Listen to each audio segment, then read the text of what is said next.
जय हिंद। आज हम लोग पढ़ेंगे बहुपद के गुणनखंड के बारे में कि अगर कोई द्विघात बहुपद दिया रहेगा, उसका गुणनखंड ज्ञात करना हो तो उसका गुणनखंड हम कैसे ज्ञात करेंगे। तो देखते हैं हम लोग अब प्रश्न अपने। जैसे एक क्वेश्चन दे दिया गया है कि x square plus 7x plus 12 यह एक द्विघात बहुपद है और इसका हमें गुणनखंड ज्ञात करना है। तो जब भी इस तरह का प्रश्न दिया जाए तो सबसे पहले दो घात वाला एक होगा, उसके बाद एक घात वाला होगा और एक शून्य घात वाला होगा, माने जिसका घात 0 होगा वो वाला अंत में रहेगा। तो सबसे पहले क्या करेंगे इसमें कि एक्स स्क्वायर का गुणांक और अचर पद, एक्स स्क्वायर का गुणांक और अचर पद दोनों का गुना करते हैं। तो यहाँ पर एक है तो एक है तो गुना करेंगे तो भी, नहीं करेंगे तो भी कोई अंतर नहीं पड़ेगा। तो हम 12 का फैक्टर तुरेंगे, यहाँ पर 12 का क्या तुरेंगे, फैक्टर तुरेंगे और इसमें से ऐसा निकालेंगे, इसमें से अगर इसको हम बना देते हैं, यहाँ 7 दिया गया है, 12 के लिए 4 तिया 12। और ध्यान रखेंगे अगर अचर पद प्लस में है तो जोड़ने पर बीच वाला संख्या, अचर पद प्लस में है तो जोड़ने पर बीच वाला संख्या, तो 4 तिया 12 हो जा रहा है और 4 3 7 हो जा रहा है। यहाँ गुना करने पर इस दोनों का गुणनफल के बराबर होना चाहिए और जोड़ने पर बीच वाला संख्या होना चाहिए, तब जा कर के हमारा फैक्टराइजेशन ज्ञात हो पाएगा, यानी कि गुणनखंड ज्ञात हो पाएगा। तो हम लिखेंगे यहाँ पर कि एक्स स्क्वायर अंत में अगर जोड़ है तो जोड़ने पर ही बीच वाला संख्या आना चाहिए। तो हमें कितना आ रहा है, 4 और 3। तो यहाँ पर लिखेंगे plus 4x plus 3x plus 12। अब हम दो का फॉर्मेट बना लेंगे, यानी कि यहाँ इस 2 का और इधर एक 2 का, इस दोनों में कॉमन देखेंगे, कॉमन कौन है, यहाँ x का पावर 2 है और यहाँ पर 1 है, तो छोटा वाला कॉमन हो जाता है तो x, और यहाँ पर x कट गया तो बच गया 4।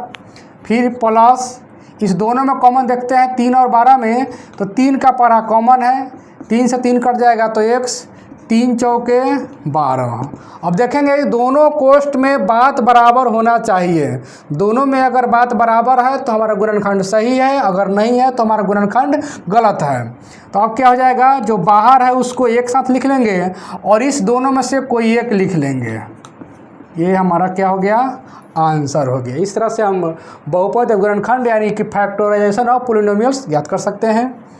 अगला प्रश्न हम देखेंगे, दूसरा question, x square minus 5x plus 6।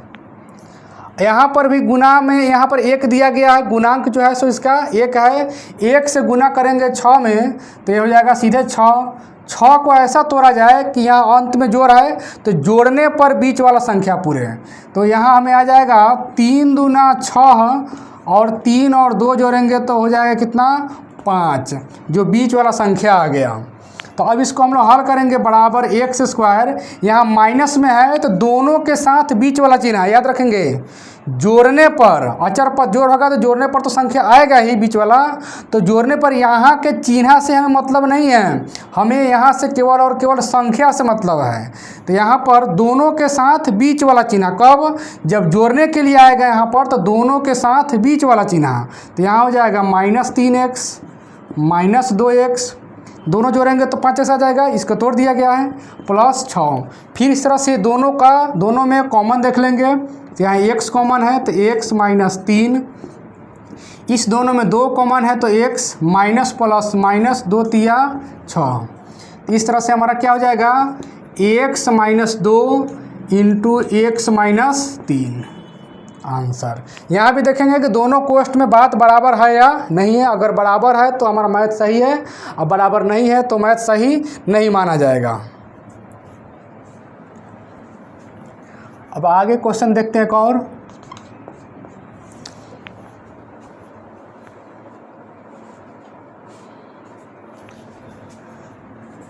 Y square plus 10y minus 24, इसको कैसे हल करेंगे। तो वाई स्क्वायर यहाँ प्लस है तो रहेगा ही रहेगा, यहाँ पर 1 है, 24 में गुना करेंगे तो ज्यों का त्यों 24 जाएगा, अगर हम इसमें देख लेते हैं, घटाने पर हमको 10 आना चाहिए। 12 दूना 24 और 12 में से 2 घटाएंगे तो हमें 10 आ जा रहा है। तो हमें यहाँ पर केवल और केवल संख्या से मतलब रखना है, इसके बीच का जो चिन्ह है उससे मतलब नहीं रखना है। तो बड़ा यहाँ प्लस में है तो प्लस लिखेंगे, और इसमें से जो बड़ा संख्या होगा, बड़ा अंक होगा, बड़ों के साथ बीच वाला चिन्ह लिखेंगे। तो 12 और 2 में तो बड़ा बड़ा है, जब भी घटाने पर आएगा एक बड़ा एक छोटा होगा ही, तो बड़ा के साथ बीच वाला चिन्ह लिखेंगे। तो प्लस में हो जाएगा 12y और माइनस में हो जाएगा 2y। ऐसे भी देख लेते हैं, 12 में से 2 घटाएंगे 10 आ जाएगा, -24। अब इस दोनों में कुछ कॉमन देखते हैं क्या है, y कॉमन है तो y प्लस 12 फिर माइनस, इसमें हो जाएगा कितना 2, तो y -24। यहाँ पर भी हम देख लेते हैं कि y -2 इंटू y प्लस 12। इस तरह से हमारा चर मान जो है x जगह पर y भी रख दिया जाएगा, तो हम उसी तरह से बनाएंगे।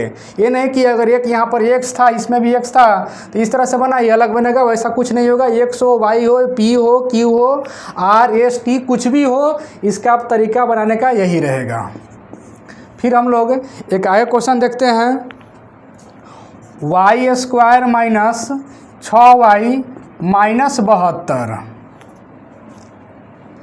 यहाँ भी 1 से गुना करेंगे तो 72 हो जाएगा। अच्छा, 12 छक 72 और 12 में से 6 घटा लेंगे तो हो जाएगा 6। तो ये में हो जाएगा y² माइनस, जब भी घटाने पर आए तो इसमें बड़ा के साथ बीच वाला चिन्ह, तो इसमें बड़ा जो है सो 12 है तो माइनस में 12y और चिन्ह बदल देंगे तो हो जाएगा प्लस में 6y -72। अब कॉमन ले लेते हैं y, तो हो जाएगा वो 1 बचेगा, y से y कटेगा तो -12, इसमें 6 कॉमन ले लेंगे, दोनों कोष्ठ में बात बराबर है तो y प्लस 6 इंटू y -12 इसका आंसर हो जाएगा।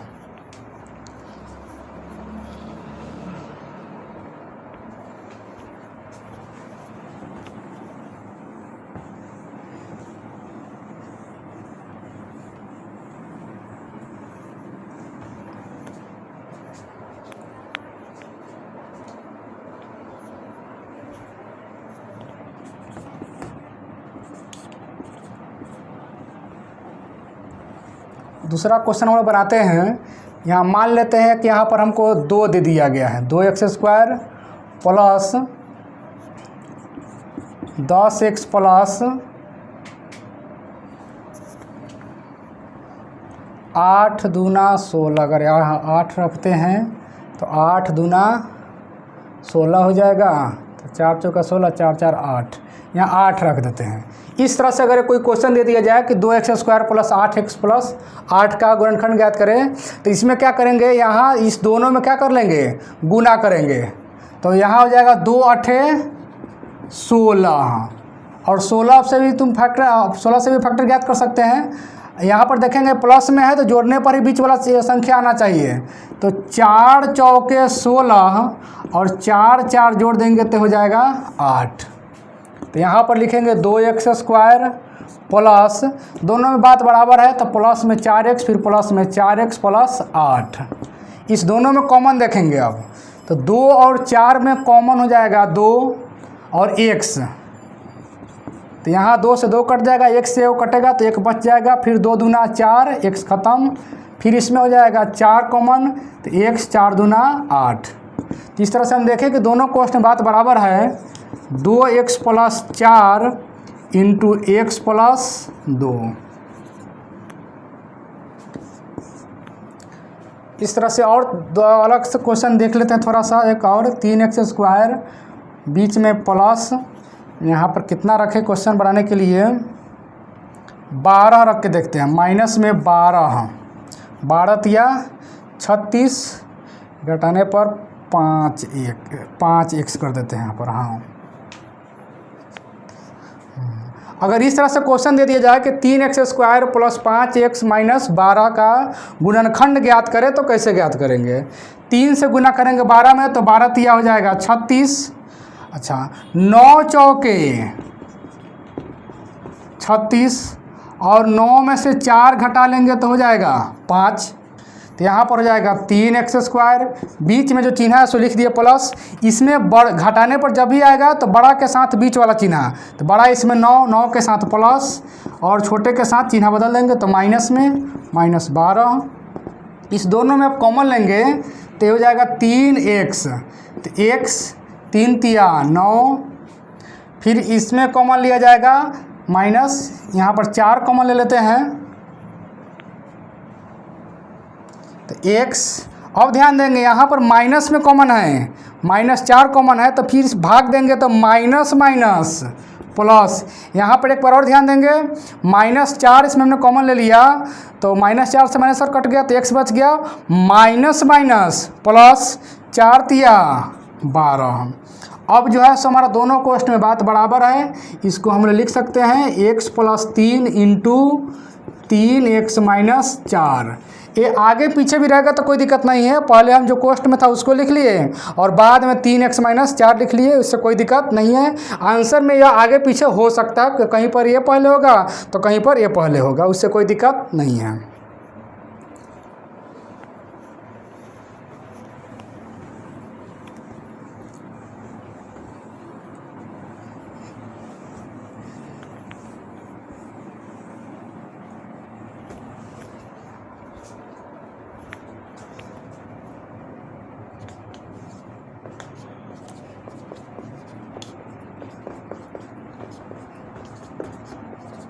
अब हम लोग एक देखेंगे रूट वाला क्वेश्चन। इस तरह से दिया रहेगा कि √3x² + 11x + √3, तो इसका √3x² + 11x + 6√3 है, तो इसका गुणनखंड ज्ञात करें। तो सबसे पहले क्या करेंगे, √3 से इसमें गुना कर लेते हैं, तो 6√3 और गुना में हो जाएगा √3। अब क्या हो जाएगा, 6 गुना √3 में √3 से गुना करेंगे तो 3, गुणनफल हो जाएगा 18। अब यहाँ देखना है कि हमको लाना है 11, यहाँ आ रहा है 18, तो यहाँ पर हम लिख सकते हैं 9 दूना 18 और 9 2 जोड़ देंगे तो हो जाएगा 11। तो यहाँ बना सकते हैं √3x² प्लस, जोड़ने पर आया है दोनों के साथ बीच वाला चिन्ह, तो 9x + 2x + 6√3। अब इस दोनों में कॉमन देखते हैं, यहाँ पर √3x² है, 9 के लिए हम लिख सकते हैं 3 गुना 3x। इस 9 के लिए 3 गुना 3 और x भी लिख सकते हैं। यहाँ पर 2x + 6√3 रहने देंगे। अब इस दोनों में कॉमन देखते हैं हम लोग, √3 और 3 जो है ये ऐसे लिखा सकता है, √3 गुना √3 भी होता है कितना, 3। तो हम लोग इसमें देख रहे हैं कि 3 में √3 शामिल है, तो कॉमन हो जाएगा √3 और एक ठो x, इसमें बचेगा x। यहाँ √3 से ये 3 एक रहने देते हैं इसको, तो चिन्ह पर लिख लेंगे प्लस, 3 एक रहने देते हैं। √3 से ये 3 अगर काटेंगे तो √3 मरतब में कटेगा। फिर से समझेंगे, √3 से इस 3 को रहने दिए और ये वाले जो 3 है इसको काटे, √3 से 3, √3 मरतब में कट गया, x से x खत्म, कोष्ठ बंद। इसमें देखेंगे कि 2 का पहरा कॉमन है, तो x प्लस प्लस है तो प्लस, 2 से 6 3 मरतब में, रूट में बच गया 3। अब हम यहाँ देखते हैं कि दोनों कोष्ठ में हमारा मान बराबर है, इस प्रकार जो है हमारा गुणनखंड सही है। तो हम यहाँ लिख सकते हैं √3x + 2 × x + 3√3 आंसर। इसमें भी कोई आगे पीछे हो सकता है, कोई दिक्कत नहीं है। एक और क्वेश्चन देख लेते हैं हम लोग, x² - 9² इस तरह से दिया रहेगा तो कैसे बनाएंगे, बहुत ही आसान। x का यहाँ होल स्क्वायर देख लेते हैं, -9 है, 9 कितना का स्क्वायर होता है, 3 का स्क्वायर होता है, तो बस हो गया। अब a² - b², यानी फॉर्मूला क्या हो जाता है इसका, a + b × a - b। यहाँ फॉर्मूला लिख देते हैं समझने के लिए इस तरह से कि a² - b² बराबर फॉर्मूला होता है a + b × A minus B, और इसी फॉर्मूला पर ये जो है सो बना हुआ है। याद रखेंगे ए स्क्वायर माइनस बी स्क्वायर, जब दो संख्या हो दोनों स्क्वायर में हो बीच माइनस हो तो एक बार जोड़ेंगे और एक बार घटा लेंगे उसको। एक और क्वेश्चन हम लोग देख लेते हैं यहीं पर। अगर दिया रहा इस तरह से 4y स्क्वायर माइनस 3, तब कैसे बनाएंगे इसको। तो यहाँ पर 4 कितना का स्क्वायर होता है, 2 का। y का स्क्वायर दिया है तो y लिख करके होल स्क्वायर कर देंगे यहाँ पर। इससे ये हो गया कि 2 का स्क्वायर 4 और y का square y square whole square यहाँ लिखना जरूरी है। फिर माइनस 3 के लिए हम लोग लिख सकते हैं √3 का स्क्वायर। 3 के लिए हम लोग √3 का स्क्वायर लिख सकते हैं, क्योंकि √3 को 2 बार अगर गुना करेंगे इस तरह से √3 गुना √3 तो आ जाएगा 3, तो √3 का स्क्वायर लिख सकते हैं। अब ये फॉर्मूला पर हो गया इस तरह से, तो ये हो जाएगा ए की जगह हो गया 2y प्लस बी की जगह √3, और फिर इसके आगे हो जाएगा 2y माइनस में √3। फॉर्मूला याद रखेंगे कि ए स्क्वायर माइनस बी स्क्वायर बराबर ए प्लस बी इंटू ए माइनस बी। तो आज के लिए इतना ही, फिर हम लोग इसके आगे अगले क्लास में।